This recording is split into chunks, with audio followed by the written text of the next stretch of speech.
ана немесе ене туралы сөз қозғалса білмеймін, көзіме жас келеді. Өйткені есіме анам түседі. Ол кезде мен жас едім. Дәл осындай күз мезгілі болатын. Қазан айы. Анам 43 жасында қайтыс болды. Мұндай қайғыны еңсеру өте ауыр, біле білсеңіздер. Сонда анам тірі күнінде бізге жас екен демей көп өсиет сөздерін, насихатын айтатын. Бәлкім жүрегі бірдеңені сезген шығар. Қайтарынан алдын маған айтқан сөзі бар еді. Сол әлі де есімнен кетпейді. Балам, өмір деген оңай емес. Әрине, Алла бетін ары қылсын ондайдың. Егер әкеңе бір жағдай болса, мен әйел болып балалардың қолында тұрып, және келінге сиып, немере бағып отырамын. Ал әкеңнен бұрын кетіп қалсам, қалай болар екен? Еркек адамға өте қиын болады ғой, деп еді. Сонда анамның неге бұндай әңгімені қозғап отырғанына таң қалып, олай демеңізші, әкем екеуіңізде ұзақ өмір сүресіздер, әлі немере, шөбере сүйесіздер деген едім. Бірақ анам сезгендей-ақ оның айтқаны дәл келді. Әкем анам қайтқанда 50-ге де толмаған. Сол кезде бізге ересек көрінсе де қазіргі көз қарасымен өте жас болған екен ғой. Анам қайтқан соң әкем өте қатты қиналды. Бірге өмір сүріп, тату-тәтті болып балаларына жақсы тәрбие берді. 21 жыл отандасып, өмірге 5 перзентін алып келген анашым сол балаларының қызығын қызықтап үлгермей кетті. Қазір әкем кенжесімен тұрып жатыр. Жасы 60-тан асып 70-ке таяды.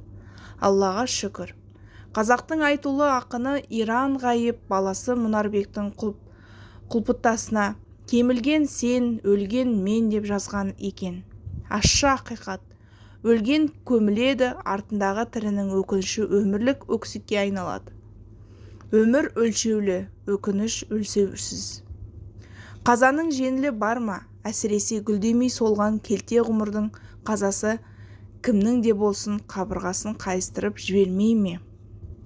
Артында қалғандарға ауыр азап шегеді, қайғырады, қабырғасы қайысады. Бірақ пендеміз ғой, осындай ауыр күйді бастап кешірсек те өлместің күнін кешіп тірнектейміз. Егер анам болғанда, осы ойды жиі есіме алдыратын жағдай өтті басымнан. Жағдайымыз бәріне белгілі. Әкем балаларын шамасын келгенше жетілдірді. Қайта үйленбеді. Солай әркім өз өмірі үшін тұрмысты. Жетілдік бе дегенде бүйірден келіп тиген қатты соққы деміңді тұншықтырып, түнілдіріп жібереді екен. Мен де сондай сәтті басымнан кешірдім. Онсыз да қиналып жүрген әкемді қинамайын деп мектепті бітірген соң оқуға барам деп қиғылық салмадым. Шаштараздың курсын оқып алдым да сол бойынша жұмыс істедім. Тұрмысқа шықтым, бірақ таңдағанымның таз болып жолығарын сол кезде білмедім. Қазір жасым 40-та, 3 перзентім бар, Аллаға шүкір. Жолдасыммен бас қосқанда бізде ештеңе болмаған. Солай қиналып жүрсек те өмірге келген перзенттеріміздің қамы үшін еңбек еттік. Ауылда күн көріс қиын, қалада да оңып тұрған жоқ. Бірақ әйтеуір қалаға барсаң екі қолға бір күрек табылып, аш қалмайтыныңды түсінесің. Сөйтіп балаларымыздың алып күйеуім екеуміз Астанаға көшеміз деп шештік. Мұнда келген соң әрине бастапқыда қиналдық. Бөтен жер, ешкімді танымаймыз. Жұмыстың да реті жоқ. Мен әйтеуір шаштаразды оқып алдым ғой. Сол бойынша салонға барып жұмыс істедім. Ал күйеуім жұмыс таппай біраз сандалды. Қарап жүрген жоқ, анда-мұнда 1-2 апталық жұмыстарды істеп жүрді. Пәтер жағалап күн кешкен жас отбасымыз.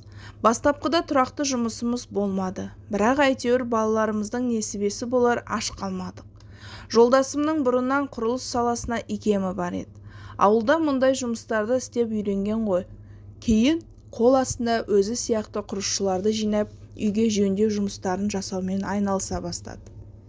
Бастапқы жылдары 100 мыңнан ар жақ бер жағындағы айлықты қанағат тұтып, нәпақамызды таптық.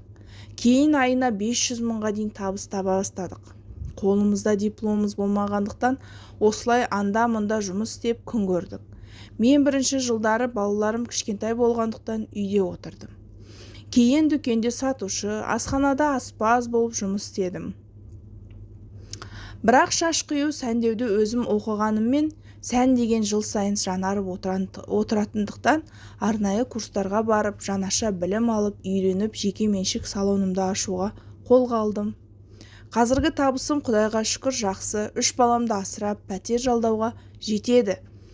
Салонның жалдамалы ақысын төлеуіме де жетеді. Күйеуім болса соңғы бір жылда табысы артып, айына 400-500 мыңды қиналмай табатын болды. Табысының артқан әрине қуанамын ғой. Қашанға дейін пәтер жалдап тұрамыз. Үй алуға әрекет жасайық, күйеуіме айтып жүргем. Бірақ оның табысының артқаннан кейін бізді тастап, өзінен 10 жас үлкен балалы әйелге кетіп қалды. Айрандай үйіп отырған отбасының ойран болғанына осындай арсыз келіншектер себеп болады ғой. Енем былтыр жол апатына түсіп, төсек тартып жатып қалды. Күйеуім сол кезде анама қарайлас деп 3 баламен бірге ауылға жіберген болатын.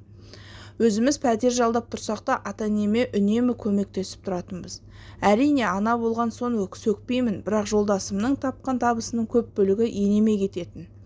Төсек тартқан адамды білесіз, мазасыз келеді. Бәріне шыдам еттім. Ұлы сөзде ұят жоқ, төсек тартып жатқан соң дәретіне дейін тазалайтынмын. Сауабын алайын деп барынша тырысып жүрмін ғой, ал күйеуім болса, туған анасы болса да жиі хабарласпайтын. Өзіміз хабарлассақ түрлі сылтау айтып, көп сөйлеспейтінбізбен. Сол кезде жолдасымның өзгеріп жүргенін байқадым. Менен балалардан суи бастағанын сездім. Қоңырау шалсақ телефонды көтермеуді, тіпті жазған хабарлама жауап бермеуді шығарды. Сөйтіп, енемнің беті бері қарап, үйде жүріп тұруға жараған соң 3 баламды алып үйіме қайттым. 7 ай бойы ауылда болып, енеме қарасып деп күйеуіме алып ұшып келсем, мені күткендей болмады. Келгенім не керек, күйеуім бізге бір елі маңымызға жоламай суық қарсы алды. Бұл жағдай әрине менің көңіліме күдік ұялатқан соң телефонын тексерейін деп ойладым. Амалын тауып солай еттім де, сонда ғана өзінен 10 жас үлкен балалы келіншекпен кездесіп жүргенін білдім. Сол кездегі күйеуімді қалай қатты жылағанымды білсеңіздер ғой. Өзім жетімдікті көріп өскен адаммын. Анам ерте қайтыс болып, әкем қамкөңіл болып жүрген жан.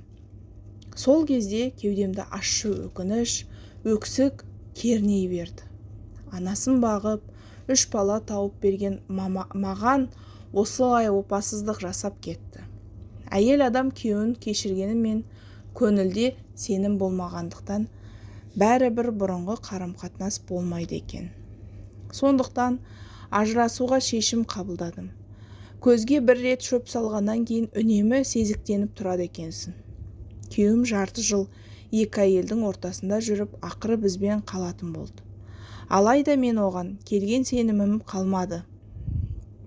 Біраз уақыт өткен соң күйеуім сол әйелге тағы барып жүргенін білдім.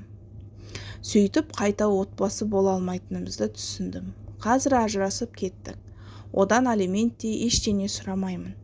Балаларыма әке керек, айына 1-2 рет кездесіп, қыдыртып тұрады. Басқа әкелік қызметін көрмедім. Адам болған соң тағдырдың басқа салғанын көнеді екенсің. Қазір енді бізге айналып қайтып келмесе екен деймін. Кеудемдегі өкпе реніш бүгінде жек көрушілік сезімге айналып кеткен сияқты. Бірақ оған жамандық тілеуден аулақпын. Өзінің қалауы сол болса, оның жолында тұра алмаймын. Бақытты болсын. Осындайда әкемнің махаббатқа адалдығына бас иемін. Анам қайтқан соң оған перзенттік борышымыз екенін айтып, 2 рет үйленіңіз дегенімізде барлығымыздың аузымызды жауып тастаған болатын. Әкем секілді күйеуді жолықтыра алмаған екенмін. Өте өкінішті.